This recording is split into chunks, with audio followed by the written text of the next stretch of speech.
So the Samsung Galaxy S21 series is finally here, and about 2 days ago, we had the chance to go check out all of the devices exclusively and bring you guys one of the world's first hands-on videos with the Galaxy S21 series. Now, the S21 series, and for Samsung in general, this is a bit earlier than we've seen in the previous years, but with a lot riding on Samsung after the mixed reaction with the Galaxy S20 series, the Galaxy S21 series has a lot to live up to. Right off the bat, it completely changes up design. You find what Samsung likes to call a contour cut camera design, where the smartphone's metal frame sort of blends in with the camera. This makes the camera bump seem a bit smaller, at least in comparison to last year's Galaxy S20 Ultra, and also gives off a refreshing look that's sort of grown on us, but we'll have to see the long-term impact of this design when we get more time with the devices. Each phone's in-hand feel is also a bit different, and on the overall, Samsung's done a pretty good job with weight distribution and size, even on the big Galaxy S21 Ultra. Both the Galaxy S21 Plus and the Galaxy S21 Ultra are made of glass, whereas the Galaxy S21, the smallest phone out of all of the three, comes in a plastic finish, or what Samsung likes to call Glastic, which feels similar to the Galaxy S20 FE if we were to describe it. Despite the differences though, each feels pretty solid in the hand as a first impression, and thankfully none of them seem to attract any major smudges.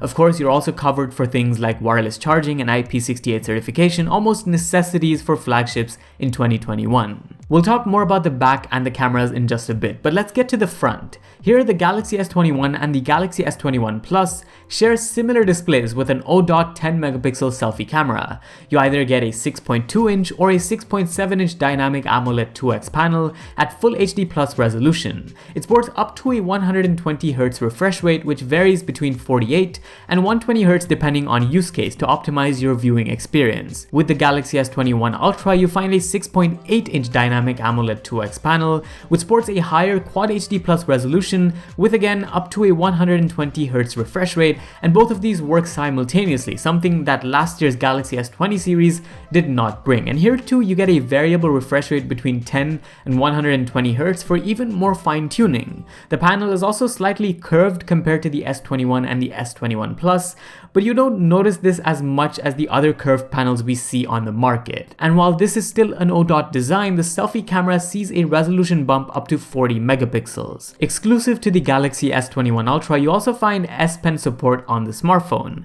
This is a big deal, and you get the S Pen with a compatible case, which is either a flip case or the one that just goes behind the back of the smartphone. The S Pen itself, it is bigger than what you'd find on the Note series, so it's more like a regular pen, but this one's not connected via Bluetooth, so you still get all of the features you'd expect from the Note lineup, just not full-fledged, where you'd be able to control the phone from a distance with the S Pen that you cannot do with the Galaxy S21 Ultra. Otherwise, the Galaxy S21 series shares a very identical core DNA, so things like One UI 3.1 on top of Android 11 and a familiar software interface. So for anyone who's accustomed to the Galaxy ecosystem, you'll feel right at home. The smartphones also share the new Exynos 2100 octa-core CPU equipped with 5G, which according to Samsung will deliver better performance on all fronts, and this is something we're really excited to test out in our full review. Aside from the processor, you also get 8GB of RAM and either 128 or 256GB of storage on the Galaxy S21 and Galaxy S21 Plus, this time with no microSD card. The microSD card is reserved for the Galaxy S21 Ultra, which comes in either 12 or 16GB RAM configurations with 128, 256 and 512GB of storage.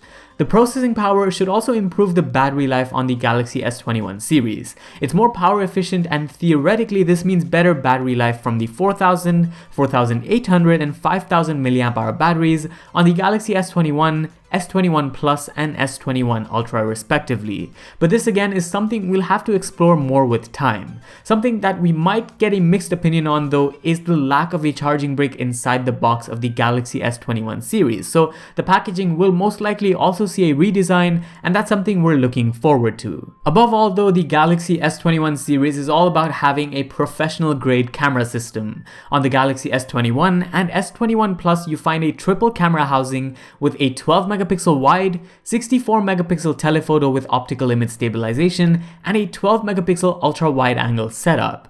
On here you get 3x optical zoom and 30x digital zoom. With the Galaxy S21 Ultra though, things shoot up to a whole different level. There's a 108 megapixel wide and two 10 megapixel telephoto lenses, with all three sporting optical image stabilization. Plus you get a 12 megapixel ultra wide lens and most importantly a laser autofocus unit, which should fix all the focus issues we had on last year's Galaxy S20 Ultra. On the Galaxy S21 Ultra you can still zoom in up to 100x, but with the dual telephoto configuration you get one lens for up to 3x optical zoom and the second lens for up to 10x optical zoom, which should make for better quality overall when you're using both the lenses for different occasions. Plus, if you're zooming more than 10x, there's a feature to stabilize the lenses for easier video and photos at that distance, which is much appreciated and something we all complained about on the S20 Ultra. Hardware differences aside, the software suite on the Galaxy S21 series when it comes to the camera and specific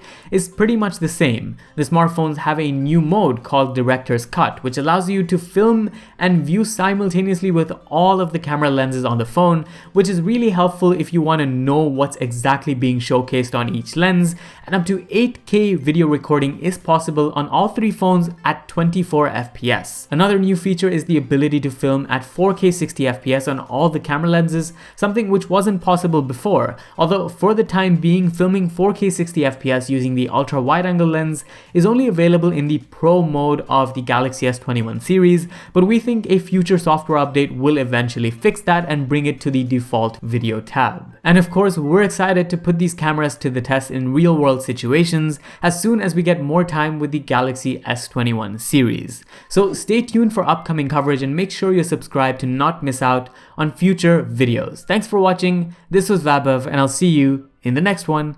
Adios.